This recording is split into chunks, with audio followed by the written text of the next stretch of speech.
Fala galera, estamos iniciando La Casa de Livros.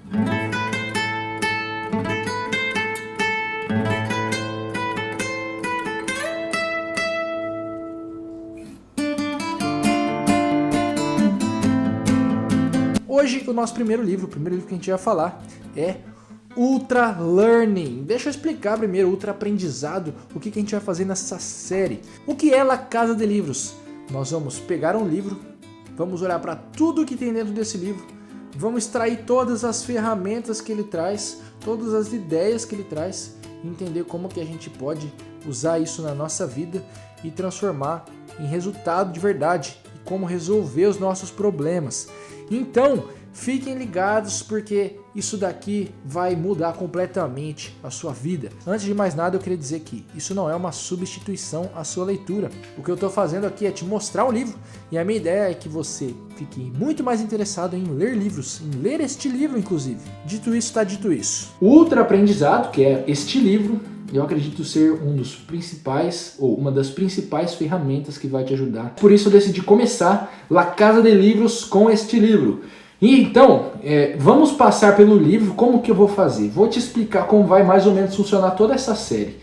Eu estou resumindo, extraindo o conteúdo mais importante de todos os capítulos. Isso não é um resumo, isso não é uma substituição à leitura, isso aqui eu estou pegando bastante coisa de dentro do livro, tentando te dar o máximo possível de informações que ele traz de uma maneira que você consiga aplicar. Então eu vou passar capítulo por capítulo, porque principalmente este livro, você vai ver que cada capítulo dele é um princípio do ultra aprendizado importante. Você precisa ler este livro se você quiser saber ainda mais e ficar ainda melhor nisso. Afinal de contas, se você ficar sempre dependendo de alguém, ou dependendo de mim, outra pessoa para te passar o conteúdo, talvez você não esteja conseguindo o conteúdo exato que você quer.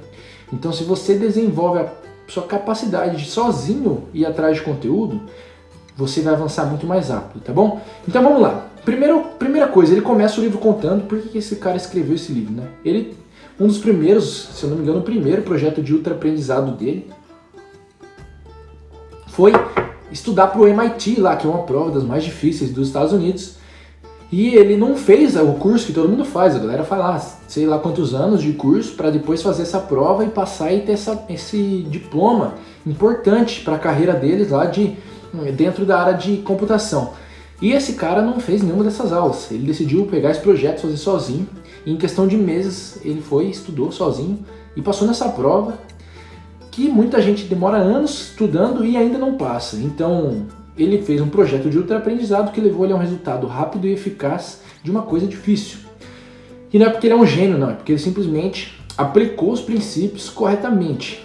E aí ele trouxe esse livro e ele começa contando desse projeto dele do MIT. E a primeira coisa importante que a gente já pode tirar daqui para a nossa vida é muitos fatos. Então, quando a gente tem muitos fatos, a gente vai aprendendo. Hoje no mundo a gente recebe uma grande quantidade de informações, a gente vai esquecendo muita coisa, então a gente tem uma necessidade de ficar relembrando e relembrando e relembrando. Então, basicamente, por que esse livro foi escrito? O autor, ele pensava, Scott Young, ele pensava que o único jeito de você aprender algo era seguindo um caminho comum. Você vai para a escola, estuda, aprende aquela parada, quer ficar bom em computação, eu vou lá e faço uma universidade de computação. Se eu quero ficar bom em engenharia, eu vou lá e faço uma universidade de engenharia. E ele descobriu que, além do ensino formal, existia um caminho alternativo, mais uma técnica, mais uma tática, tá? Não é um caminho substituto, é alternativo, você pode escolher. Então, ele é o ultra aprendizado. E duas coisas importantes do ultra aprendizado. Uma, ele é mais divertido e mais excitante. E eu posso dizer para você, pela minha própria experiência de estar fazendo projetos de ultra aprendizado, ele é realmente mais excitante e mais divertido.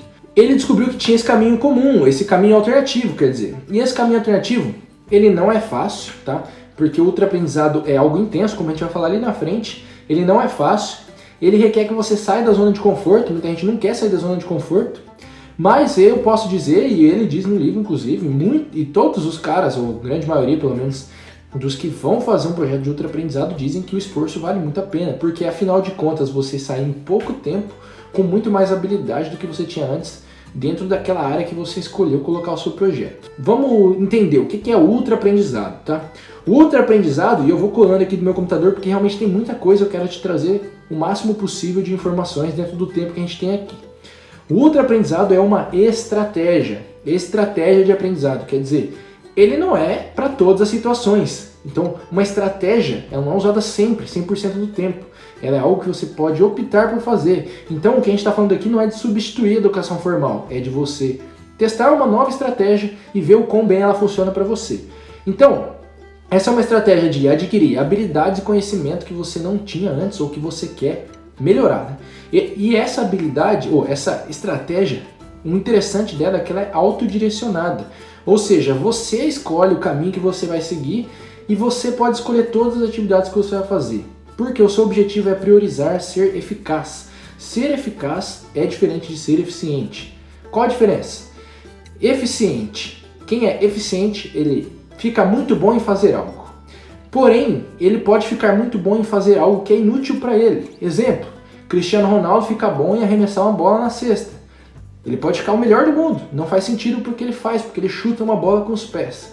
Então, você quer ser eficaz, quer ficar bom em algo que você precisa ficar bom. Então você vai ficar bom, e o Cristiano Ronaldo vai ficar bom em chutar pro gol, em passar a bola, em correr ali, entendeu? Então, essa é uma diferença sutil, mas importante para a gente entender.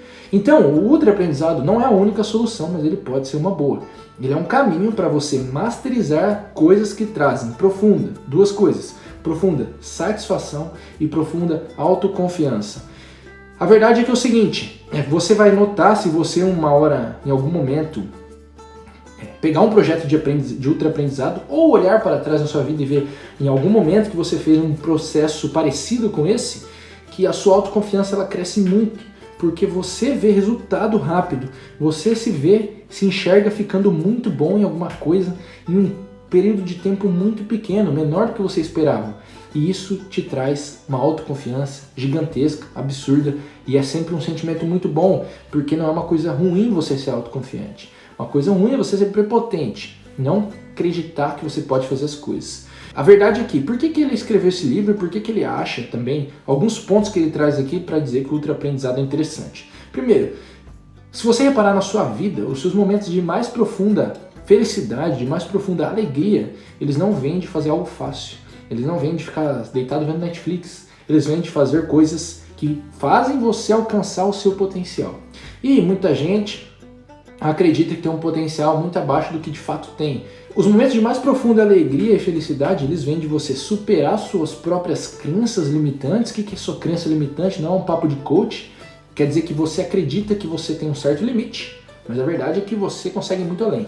Então isso é uma crença limitante. Você acredita em um limite. E essa crença, esse fato de você acreditar neste limite, te limita, entendeu?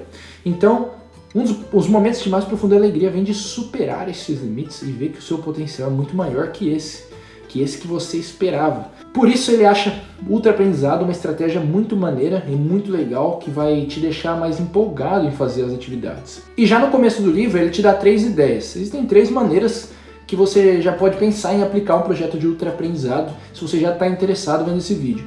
O primeiro é um projeto em tempo parcial. Vamos supor que você quer aprender a tocar violão, você não sabe, e não é sua carreira, entendeu? Não é o seu trabalho, mas você é um hobby que você tem um desejo grande. Então você pode aplicar um projeto de ultra-aprendizado para isso. Um outro é um período sabático de aprendizagem. Eu tenho uma amiga que é a Gil, um forte abraço se você está vendo esse vídeo. Ela mora na Austrália e ela tirou um período de 1 ano sabático. Nesse 1 ano, ela estudou pra caramba e aprendeu uma pancada de coisas novas. Quando acabou esse 1 ano, ela voltou com uma nova carreira, com novos projetos, porque ela passou 1 ano estudando a fundo. Então você pode usar um projeto de ultra-aprendizado em um período sabático, esse é o segundo ponto. E o terceiro é em algo que você precisa de fato aprender nesse momento. Então vamos supor que você é um programador e precisa aprender alguma linguagem de programação específica nova. Você pode usar um projeto de ultra-aprendizado para aprender ela em um tempo recorde, aprender rápido o suficiente para que você se torne relevante, cada vez mais relevante dentro da sua área de trabalho. Isso é uma das coisas mais interessantes. Eu estou aprendendo copywriting porque faz muito sentido para o meu trabalho, é uma das habilidades principais do que eu faço.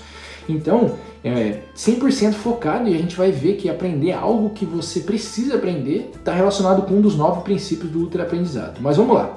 Basicamente, como que você pode se tornar um ultra aprendedor, um ultra learner? Você pode se tornar um aprendedor seguindo os 9 princípios do ultra aprendizado, tá?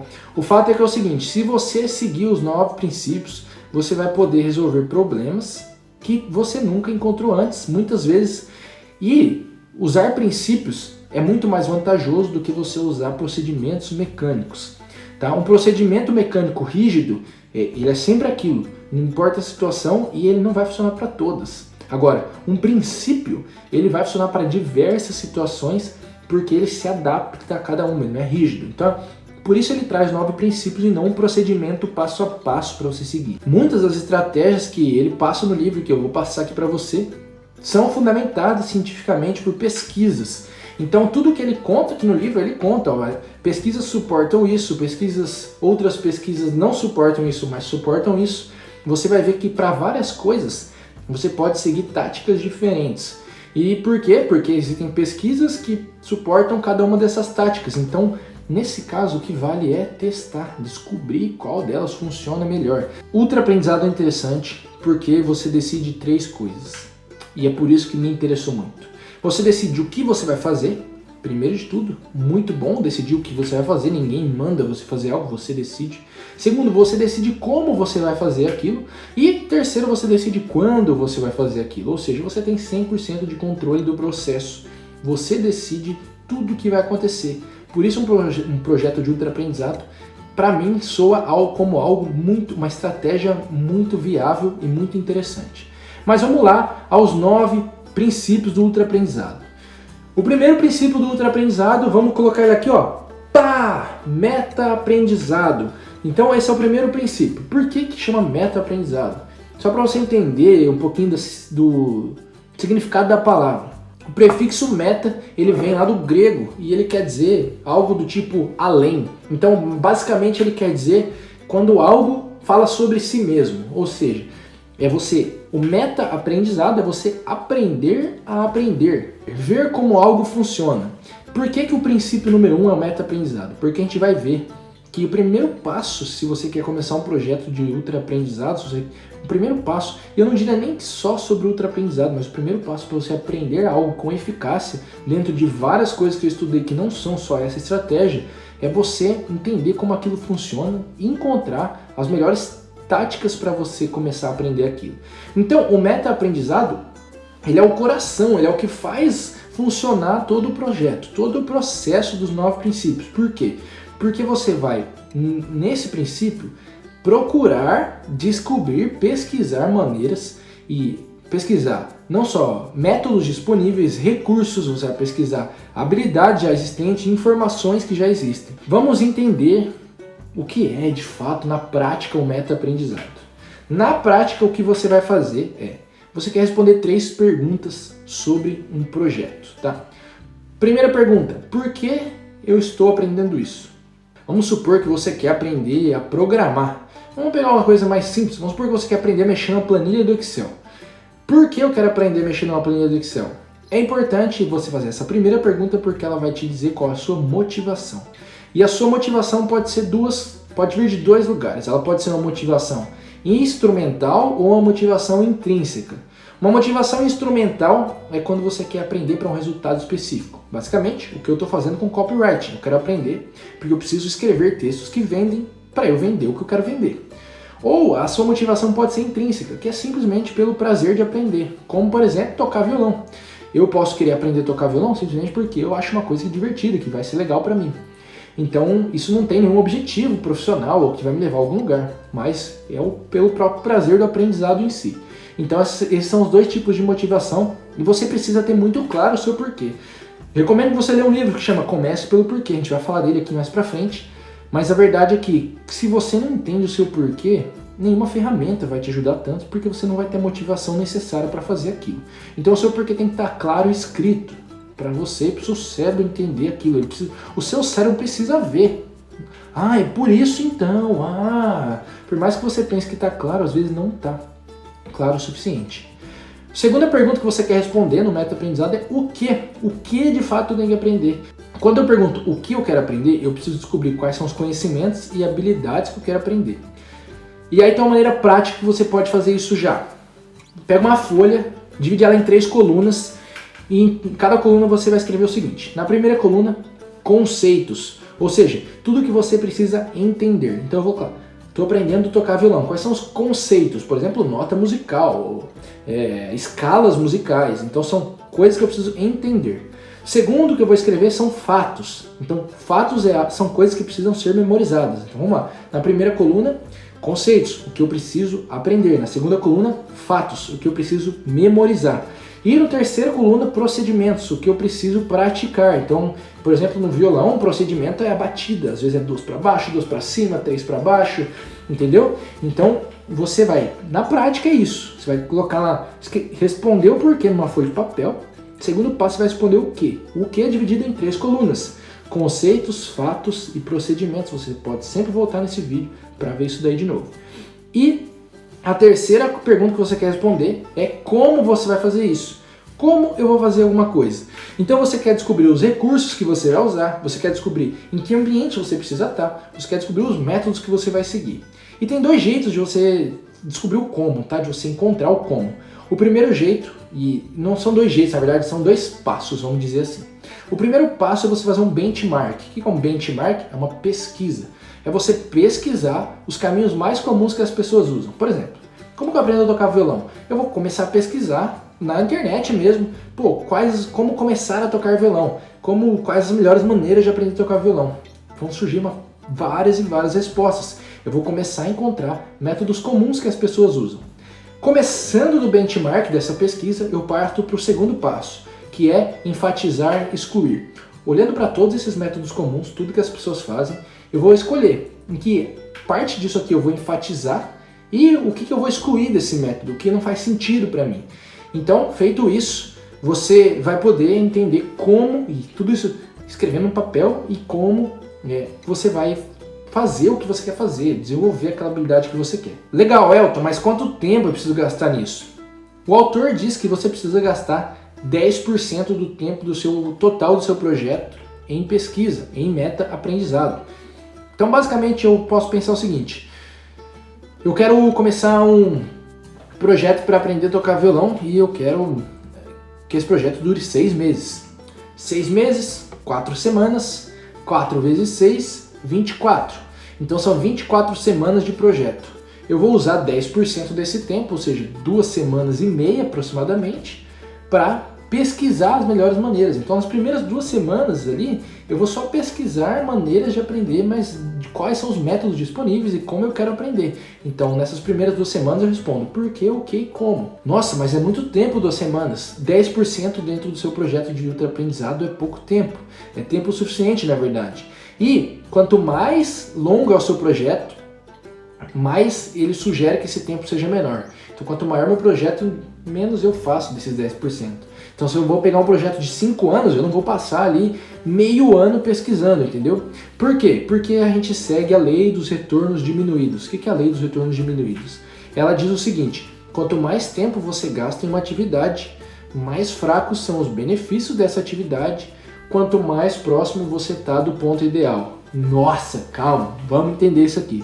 A lei dos retornos diminuídos diz o seguinte, quanto mais tempo eu gasto em uma atividade, vamos supor que eu quero aprender a editar um vídeo.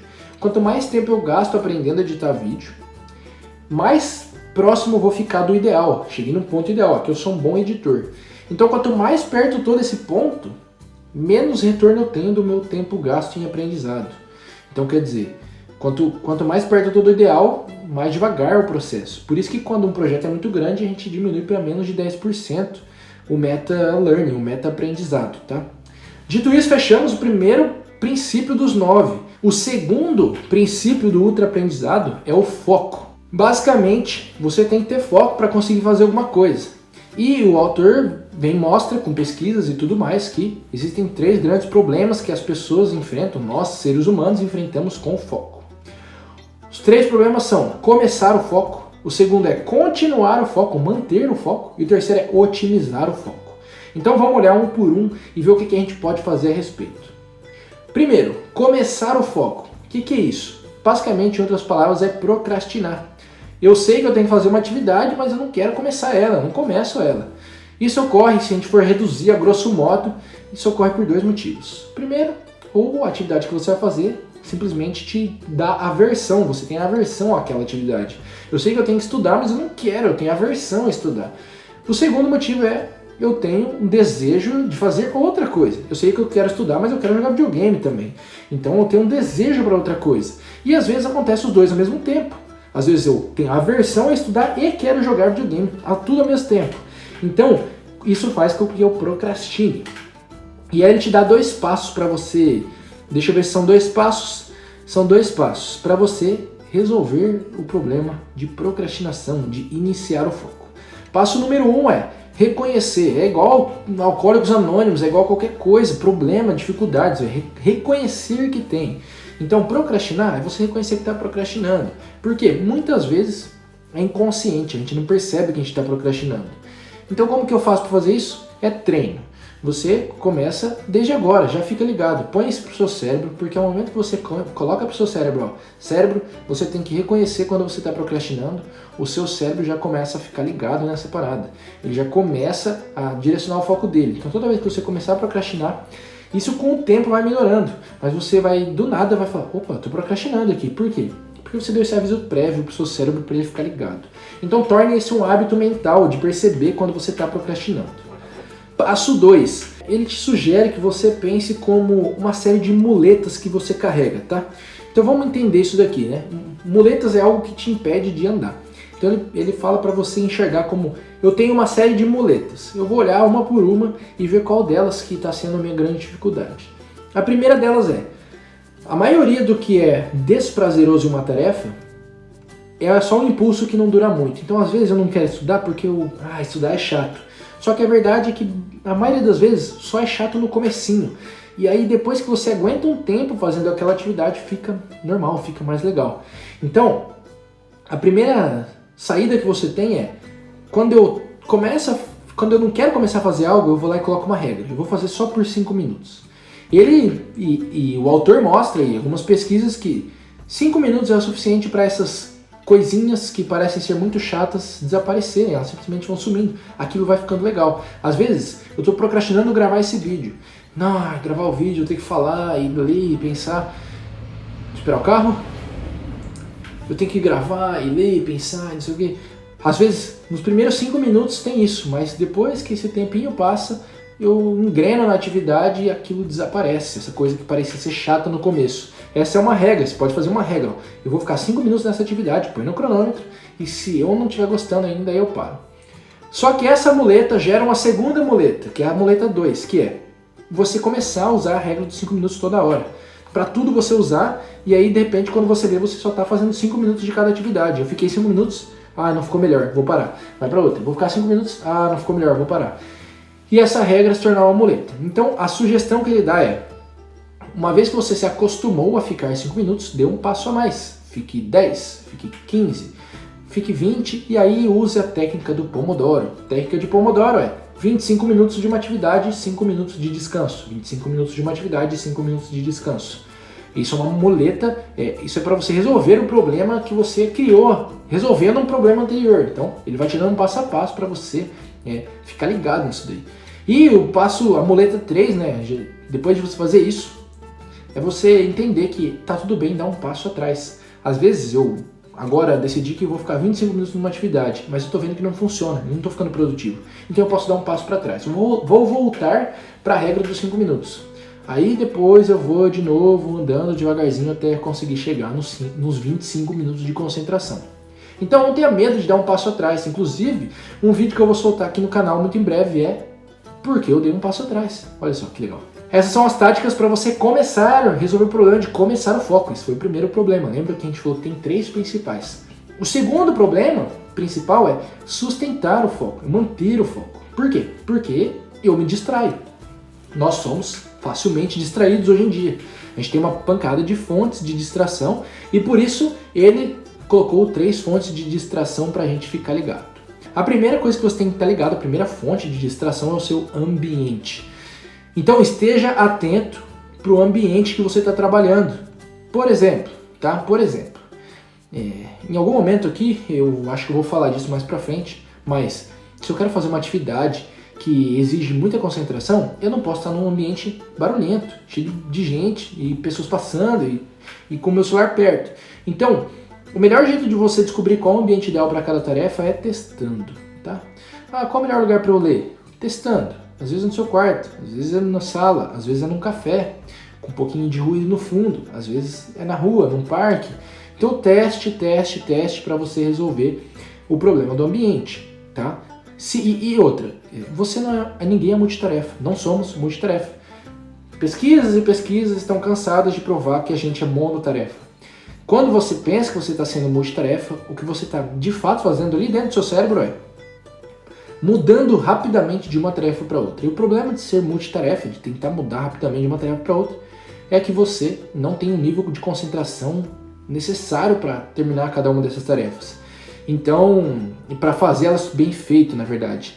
Então tem que ficar ligado porque a gente é monotarefa, tá? Então não fique num ambiente que te proporcione ou te impulsione a ser multitarefa. Segunda fonte de distração é a própria tarefa em si. Então, de fato, existem algumas tarefas que elas, por natureza, são mais difíceis de focar.